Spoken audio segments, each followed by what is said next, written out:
Hello दोस्तों, नमस्कार। स्वागत है आपका हमारे यूट्यूब चैनल पे।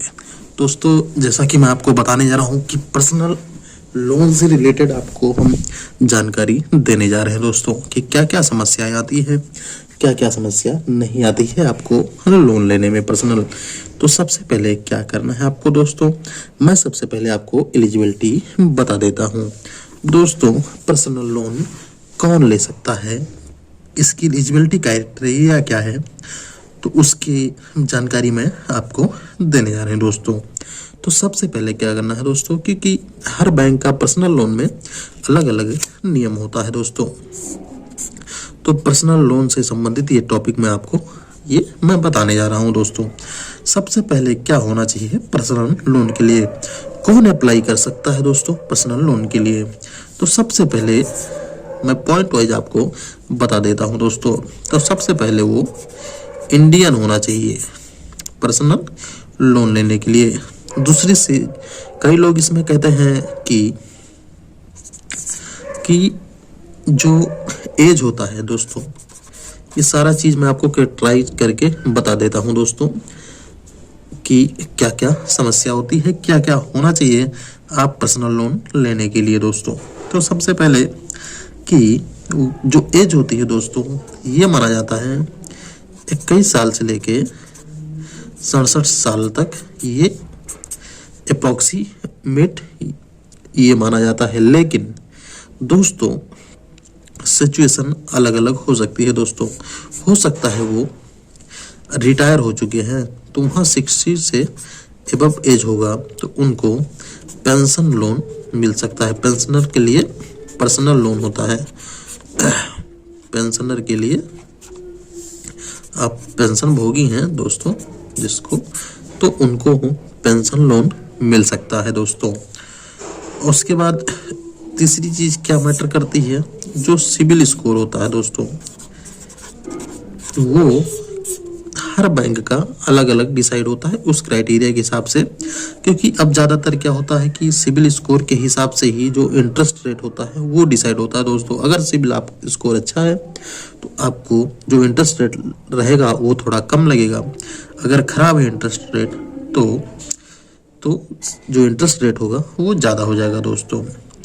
तीसरी चीज़ क्या होनी चाहिए, सैलरी। चौथी चीज़ तो ये सैलरी, ये इम्पोर्टेंट है। सैलरी आपकी कितनी आ रही है दोस्तों, उसके हिसाब से आपका जो एलिजिबिलिटी बनेगी उसके हिसाब से, क्योंकि ग्रॉस पे नेट पे ये सारा सब कुछ देखा जाता है कि आपका कितना कट रहा है।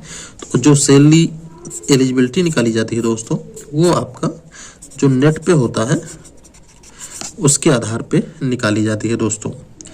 तो ये सारी जानकारी आपको मैं इसलिए दे रहा हूँ ताकि अगर आप लोन लेने जा रहे हैं पर्सनल लोन तो थोड़ी सी भी दिक्कत ना हो।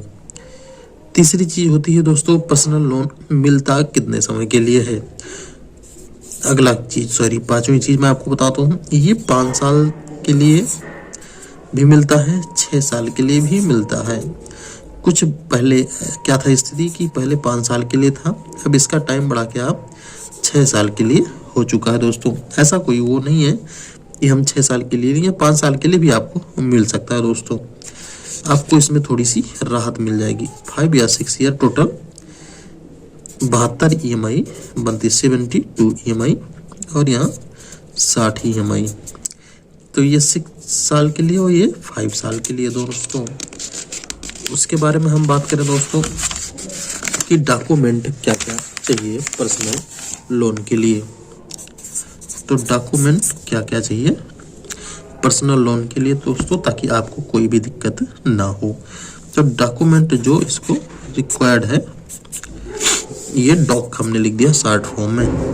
पहली चीज़ तो क्या होना चाहिए दोस्तों, आपके पास Aadhaar Aadhaar, pan card, passport या वोटर ID, ये सारे डॉक्यूमेंट आपके लिए ज़रूरी हैं। अगर आपके पास पासपोर्ट नहीं है कोई बात नहीं, वोटर ID नहीं है कोई बात नहीं, लेकिन आपके पास अगर आप जॉब करते हैं तो आधार और पैन होना ज़रूरी है दोस्तों। क्योंकि अगर आप सैलरी जॉब कर रहे हैं तो आपका ITR या टैक्स रिटर्न फाइल तो करते ही होंगे। दूसरी चीज़, अगर आप गवर्नमेंट जॉब कर रहे हैं या प्राइवेट जॉब कर रहे हैं तो उसकी एक एम्प्लॉई ID होगा। एम्प्लॉई ID, अगर आप प्राइवेट जॉब कर रहे हैं या गवर्नमेंट जॉब कर रहे हैं तो आपकी एम्प्लॉई ID होगी, वो होना चाहिए दोस्तों। तीसरी चीज़ क्या चाहिए? सैलरी स्लिप चाहिए। सैलरी स्लिप होना दोस्तों जरूरी है। लास्ट के 3 मंथ जो हर बैंकों का लगभग मांगते हैं, वो सैलरी स्लिप लास्ट 3 मंथ का मांगते हैं। ये तीसरी चीज आपको चाहिए दोस्तों। उसके बाद आपको क्या चाहिए? चौथी चीज, बैंक स्टेटमेंट। हमारी बातें अगर आप ध्यान से सुनेंगे तो पर्सनल लोन लेने के लिए बिल्कुल आपको टेंशन लेने की जरूरत नहीं पड़ेगी। ये सारा चीज आप तैयार कर लेंगे, आप ले जाके दे देंगे, आपका लोन तुरंत हो जाएगा दोस्तों।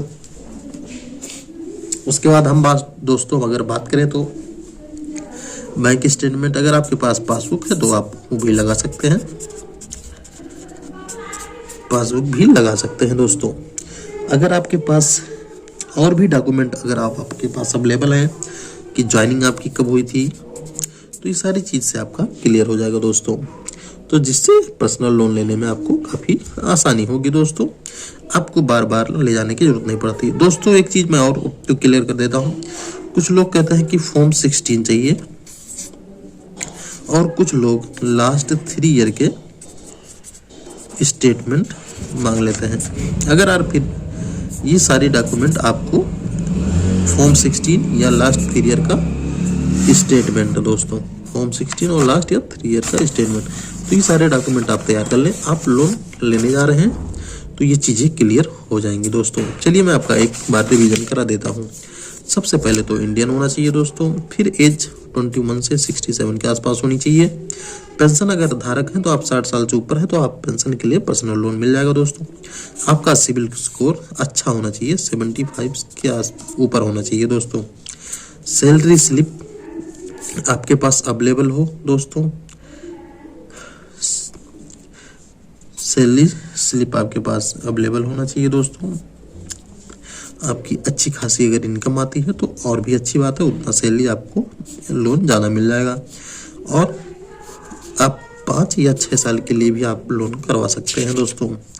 तो 60 EMI और 72 EMI दोनों बन जाता है दोस्तों। तीसरी चीज़ है डॉक्यूमेंट और क्या क्या जरूरी होता है दोस्तों। तो आधार, पैन कार्ड, अगर पासपोर्ट या वोटर ID कुछ भी है तो आप इसमें लगा सकते हैं। आधार, पैन कार्ड आजकल तो हर किसी के पास अवेलेबल है।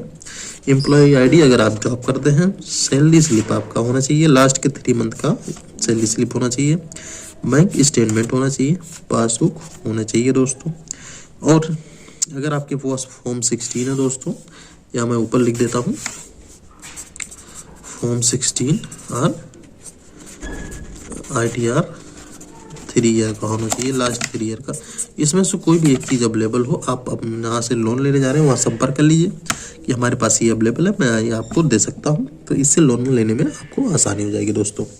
तो वीडियो कैसा लगा लाइक करिएगा, शेयर करिएगा और चैनल को जरूर से जरूर सब्सक्राइब कीजिए। इससे बेहतरीन मैं आपको और अच्छे से ढंग से समझा सकता हूँ अगर आप कमेंट में बताते हैं तो। फिर भी जानकारी हमारी कैसी लगी दोस्तों, नहीं समझ में आया आप कमेंट में लिखिए, फिर मैं दोबारा इसको कोशिश करता हूँ आपको समझाने की। तो इसी के साथ मैं फिर से वीडियो बना दूंगा। तो वीडियो को लाइक करिए, शेयर करिए और चैनल को सब्सक्राइब करना ना भूलेगा दोस्तों। इसी के साथ धन्यवाद।